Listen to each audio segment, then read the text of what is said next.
In this guide, I'm going to show you how to fix Call of Duty Black Ops 2 DLC maps not showing on PS5. This is Aiden from JustBoz, and before we get into this guide, make sure to like the video and subscribe to the channel with all notifications on. It really does help with the channel and it lets us know that you want more content like this, so we'd greatly appreciate it. If at any point throughout this guide you did have any questions, just ask them down in the comment section below and we can help you out further. I'm going to be doing my best to reply to every single comment down there.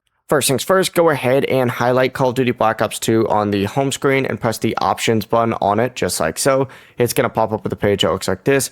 Go ahead and find the tab for Manage Game Content, select it, and install any map packs that appear as available but currently are not installed. Sometimes these Season Pass DLC packs must be downloaded individually, including Revolution, Uprising, Vengeance, Apocalypse, and Nuketown Zombies, so you could scroll through here, see if they pop up, and download them. If not, what you're going to want to do is go back to the home screen, hit the options button again, but this time select Restore License, just like so, and also confirm that the game and DLC were purchased from the same PlayStation Store region and on the same account.